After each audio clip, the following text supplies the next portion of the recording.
Greetings everyone, I'm Dr. Sharon Simpson and today I'm going to give you 4 tips to make your grammar classes a little bit more interactive, enjoyable, and efficient for you as a grammar instructor if you choose to use them. The first tip I'm going to give will be about using Google Docs, maybe in a different way than you've used it before. The second will be Kahoot use. The third is discussion boards, and the fourth one has to do with the chat feature in whatever you're presenting meeting is. Okay, on to the first tip. First tip is using Google Docs. So the first step is to make a Google Docs. This one will be one that you share with your students. I put the instructions for an exercise that came out of their textbook at the top. So this is a grammar class and they had to write a sentence or a question in a particular way according to the grammatical exercise. So the student still needs to be able to look at the book, and we don't have to put all of the details here, but just enough for them to know that they should type the complete sentence or whatever instruction you'd like to give them. So, and beside each student's name, so I have a sample roster here of my students, and I've listed them all down, and the number that is beside their name is the number of the question that they need to write out. So even though I would assign the whole exercise to all of the students, I would be grading and looking at the one that I put their name next to. Okay, and this allows them to learn from each other and see what is right, see what is wrong, all at the same time.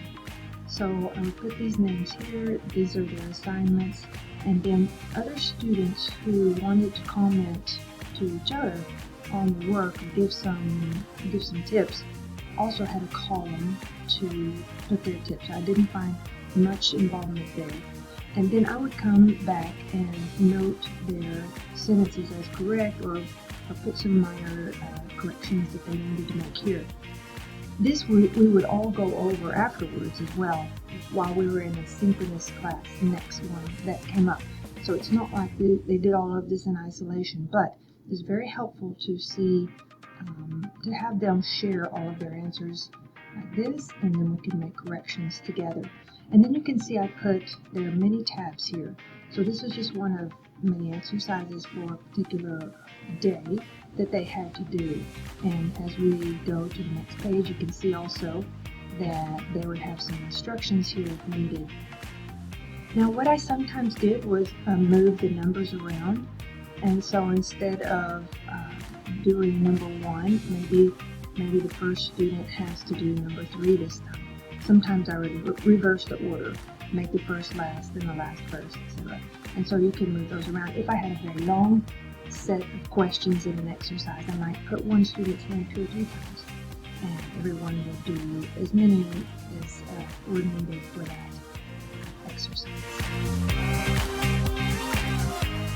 Now, along with making and setting up the exercise, the next step is to make sure that your students know how to access the exercise.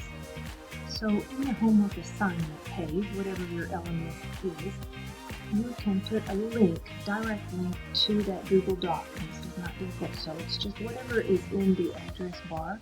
At the time, you would just copy that and put that as a link. And of course, that page would need to be shared with each of your students if you wanted to have it as a private contact point. The next tip I'd like to share is to incorporate a Kahoot into your classes, and these can be interactive challenges for your students on many different subject matters in grammar. Again, you would want to put the link, it's one way to do it, put the link for the particular Kahoot into your assignment section on your LMS. And then if you're not familiar with Kahoots, there are many, there are thousands, maybe tens of thousands, just on grammar. And you can go to the website. There are other videos that will show you how to build or how to find good Kahoots. These are things that are nice to have in your grammar class to break up the monotony of the presentations that you have. When you finish playing the Kahoot, that can be done in class or students can do that individually. The third tip that you may consider incorporating into your grammar class is the use of a discussion board, which usually brings groans from the students who somehow it's a very demotivating exercise that we must incorporate because we're online. But if you put something where there's at least a little bit of motivation to complete the exercise there, and it is required for homework, then you can make the discussion board a little less dreadful for the students. Here is an exercise that I asked students in my grammar class to do. Create a positive sentence with an adjective clause for each of the following subjects: the place where you grew up, your favorite day of the year, and someone in our class. And so this gives them something fun that is interactive. It also refers to something that they know about, something about their lives, which is one of the elements that we need to bring into online learning to make sure that people still have a way to participate in the social aspect of getting together. Even though we're online, we still need to share details about our past and the things that we like. And so this is another way to bring something necessary, which is the homework, but also something social into the discussion boards.